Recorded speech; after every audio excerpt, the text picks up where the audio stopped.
A tow for nearly $800. Does it sound fair? It sounded completely crooked to a Broomfield family. And as Denver 7 reporter Russell Haythorn shows us, this practice of upcharging may be more common than you might think.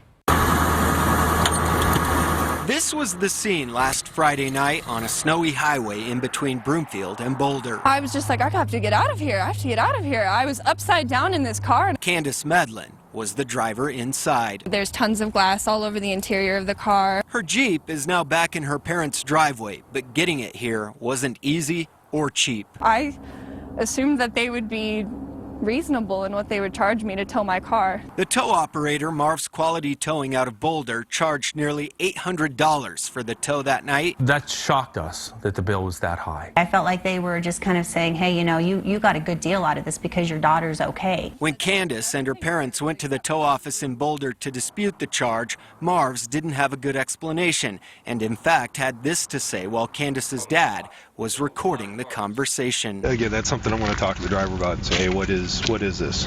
You know, is this daddy needs a new pair of shoes, or is this something legit? We went to the tow office ourselves. While no one agreed to talk on camera, the GM called back and said the company has been in business for decades and, quote, did not get there by ripping people off. He said, I do think it's a fair price, but later seemed to contradict himself by saying, I think it was overkill. The company told the family because the tow was called in by a state trooper, it got prioritized, and it also got upcharged because other calls were put on hold. I don't feel that they have the right to charge 5 times more based on the fact that it's colored a state patrol call. We contacted the state patrol about this upcharge policy. They said tow companies they use are supposed to charge fair market price on every call. That would be about $150 on average for this kind of accident.